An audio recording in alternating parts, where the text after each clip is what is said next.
226. Normal is just an illusion. What is normal to the spider is chaos to the fly. Respected members of the jury and my dear friends, I'm here to recite the poem The Spider and the Fly by Maria Therese Binoy. Maria Therese was an English poet who was never sent to school, but was educated at home.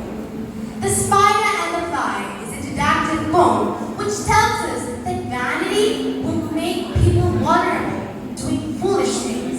So, here comes the spider and the fly. "Will you walk into my parlor?" said the spider to the fly. "This the prettiest little parlor that ever you could spy. The way into my parlor is up a winding stair, and I've got many curious things to show when you're there." "Oh, no, no," said the little fly. "To ask me is in vain, for who goes up your winding stair can never come down again." "I'm sure you must be weary, dear, with soaring up so high. Will you rest upon my little bed?" said the spider to the fly. "There are pretty curtains drawn around. The sheets are fine and thin, and if you like to rest a while, I'll snugly tuck you in."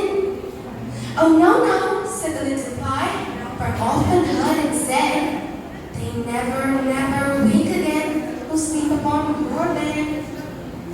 Said the cunning spider to the fly, "Dear friend, what can I do to prove the warm affection I've always felt for you?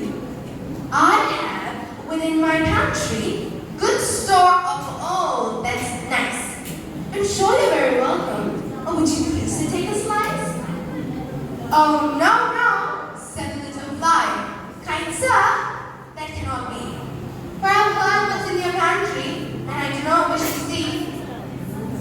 "Sweet creature," said the cunning spider, "you're witty and you're wise. How handsome are your gauzy wings, how brilliant your eyes. I've a little looking glass upon my parlor shelf. If you step inside one moment, dear, you shall behold yourself." "I thank you, gentle sir," she said, "for what you're pleased to say. I'm bidding you good morning now. I'll call it another day." The spider turned him round about and went into his den. For all he knew, the silly fly would soon be back again. So he wove a subtle web in a little corner slide and set his table ready to dine upon the flies. Then he came out to his door again and merrily did sing, "Come hither, hither, pretty fly, with the pearl and silver wing. Your robes are green and purple, there's a crest upon your head. Your eyes are like the diamond bright, but mine are dull as lead." Alas, alas, how very soon the silly little fly, hearing his wily fluttering words, came slowly flitting by.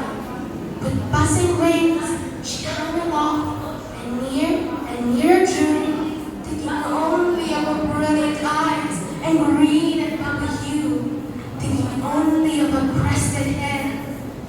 The foolish thing, at last, out jumped the cunning spider and fiercely held her fast. He dragged her up his winding stair into his dismal den, within his little parlor, and she never, never came out again.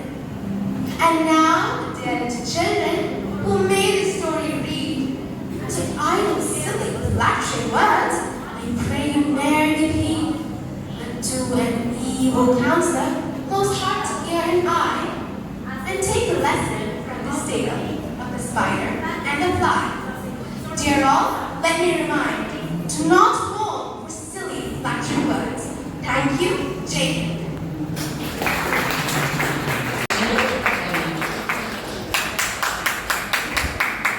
Congratulations, Maria.